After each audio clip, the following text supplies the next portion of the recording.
ശാന്തി. Telepathy എന്ന് വെച്ചാൽ എന്താണ് വാസ്തവത്തിൽ നടക്കുന്നത്? നമ്മുടെ മനസ്സിൻ്റെ ചിന്തകളും മറ്റുള്ളവരുടെ മനസ്സിൻ്റെ ചിന്തകളും ഒരേ താളത്തിലെത്തുമ്പോൾ പരസ്പരം ഐക്യമുള്ള അറിയുന്ന ആളുകളുടെ ചിന്തകൾ നമുക്ക് ക്യാച്ച് ചെയ്യാനും അതേപോലെ തന്നെ അവർക്ക് ചിന്തകൾ തിരിച്ചയച്ചു കൊടുക്കാനും സാധിക്കുന്ന മാനസിക തലത്തിലതായിരിക്കുന്ന ആശയവിനിമയത്തിനെയാണ് ടെലിപ്പതി എന്ന് പറയാറ്. ഇത് ടെലിപ്പതി എന്ന് പറയുന്ന ഒരു ടെക്നിക്ക് എന്ന് പറഞ്ഞുകൊണ്ടല്ലാതെ പോലും ഒരുപാട് അമ്മമാർ തൻ്റെ ജീവിതത്തിൽ അനുഭവിക്കുന്ന കാര്യമാണ് ടെലിപ്പതി. ഞാൻ നിങ്ങളോട് ചോദിക്കുകയാണ്, വിദേശത്ത് ഭർത്താവുള്ള മക്കളുള്ള ദൂരെ മക്കൾ ജോലി ചെയ്യുന്ന അമ്മമാർക്ക് അവർക്ക് അവിടെ ഒരു പനി വന്നാൽ പോലും ഇവിടെ അമ്മയുടെ മനസ്സ് പിടയ്ക്കാൻ തുടങ്ങും. എൻ്റെ കുട്ടിക്ക് എന്തോ സംഭവിച്ചു എന്ന് അമ്മ അറിയുന്നുണ്ടാവും. വിളിച്ചു ചോദിച്ച് അറിയാറുണ്ട്, എന്താ മോനെ എന്താ മോളെ സംഭവിച്ചതെന്ന്. എനിക്ക് ഒരുപാട് അനുഭവമുണ്ട്. ആശ്രമത്തിലേക്ക് ഞാൻ വീട്ടിൽ നിന്ന് പോന്ന ശേഷം ഇവിടെ എന്തെങ്കിലും അസുഖമോ അല്ലെങ്കിൽ ഒരു അസ്വസ്ഥതയോ എനിക്കുണ്ടെങ്കിൽ അമ്മയുടെ ഫോൺ വരാറുണ്ട്. എന്തെങ്കിലും കുഴപ്പമുണ്ടോ മോളെയും ചോദിച്ചുകൊണ്ട്. ഞാൻ ഇല്ല എന്ന് പറയുമ്പോൾ ശബ്ദത്തിൻ്റെ വ്യത്യാസം നോക്കി അമ്മ പറയും, എന്നോട് അസത്യം പറയേണ്ട, സത്യം പറയുക, എന്താ പ്രശ്നമെന്നാണ്. അത്തരത്തിൽ അമ്മമാർക്ക് മറ്റൊരു മക്കളുടെ മനസ്സിൻ്റെ ഭാവത്തെ തിരിച്ചറിയാൻ സാധിക്കും, അവരുടെ അവസ്ഥകളെ മനസ്സിലാക്കാൻ സാധിക്കും. ഇത് അമ്മമാർക്ക് മാത്രമല്ല, ഒരുപാട് പേർക്ക്. ഒരു അനുഭവം ഞാൻ പറയാൻ, ഒരിക്കൽ ക്ലാസ് കഴിഞ്ഞ് കോഴ്സ് കഴിഞ്ഞ് ഫോറിനിൽ പോയൊരു ബ്രദർ ഉണ്ടായിരുന്നു. ആ ബ്രദർ ആഴ്ചയിൽ ഒരിക്കൽ എന്നെ വിളിക്കുമായിരുന്നു, സംസാരിക്കുമായിരുന്നു കാര്യങ്ങളൊക്കെ. വെള്ളിയാഴ്ചകളിലാണ് അധികവും വിളിക്കുക. സാധാരണ ഒരു 11 മണിയാകുമ്പോൾ കോൾ വരാറുണ്ട്. അന്ന് വിളിച്ചില്ല വെള്ളിയാഴ്ച. അപ്പം ഞാൻ ക്ലാസ് എടുക്കാൻ വേണ്ടി പോകുമ്പോൾ ബസ്സിലാണ് യാത്ര ചെയ്യേണ്ടായിരുന്നത്.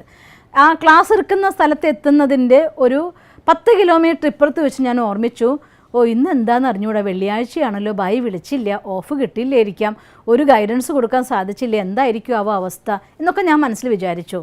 ആ സെൻറ്ററിൽ ഞാൻ ക്ലാസ് എടുക്കാൻ എത്തിക്കഴിഞ്ഞപ്പോൾ ബായിൻ്റെ ഫോൺ വന്ന്, സിസ്റ്റർ എന്നെ ഓർമ്മിച്ചോ, സിസ്റ്റർ ഇന്ന് ലീവില്ല, ഞാൻ തിരക്കിലാണ്, പക്ഷേ എനിക്ക് സിസ്റ്റർ ഓർമ്മ വരുന്നു, സിസ്റ്ററോട് കാര്യം പറയണമെന്ന് തോന്നുന്നു, അതുകൊണ്ട് ഞാൻ ഉടനെ സിസ്റ്ററെ വിളിക്കുകയാണ് എന്ന്.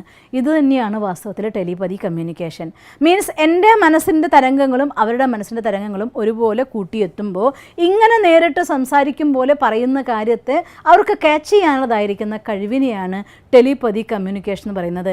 ഇതായിരുന്നു ശങ്കരാചാര്യർ പണ്ട് അമ്മ ശങ്കര എന്ന് വിളിച്ചപ്പോൾ കണ്ടത്, കേട്ടത്, അറിഞ്ഞത്, അമ്മയ്ക്ക് വന്ന് വേണ്ടത് ചെയ്തു കൊടുത്തത്. നമ്മുടെ മനസ്സിൻ്റെ ശുദ്ധിയും മനസ്സ് ഭഗവാനിൽ അർപ്പിച്ചുകൊണ്ട് മന്മനാഭവ സ്ഥിതിയും നമ്മുടെ മനസ്സിനുള്ളതായിട്ടുള്ള പോസിറ്റീവായിരിക്കുന്ന വൈബ്രേഷനും ഉണ്ടെങ്കിൽ അത് തീർച്ചയായിട്ടും മറ്റാൾക്ക് ക്യാച്ച് ചെയ്യാനും അത് മനസ്സിലാക്കി റെസ്പോൺസ് തരാനും സാധിക്കും.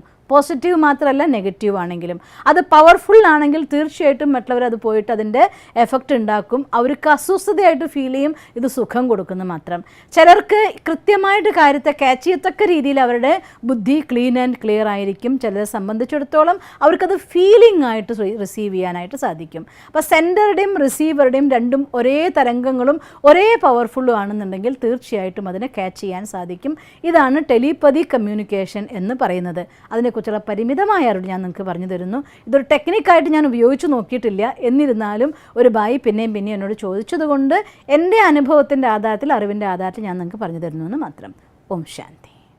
ഞങ്ങളുടെ യൂട്യൂബ് ചാനൽ സബ്സ്ക്രൈബ് ചെയ്യൂ. നോട്ടിഫിക്കേഷൻ ലഭിക്കുന്നതിനായി ബെൽ ഐക്കൺ ക്ലിക്ക് ചെയ്യൂ. ഒപ്പം ഞങ്ങളുടെ ഫേസ്ബുക്ക്, ട്വിറ്റർ, ഇൻസ്റ്റാഗ്രാം പേജുകൾ ഫോളോ ചെയ്യൂ. നന്ദി.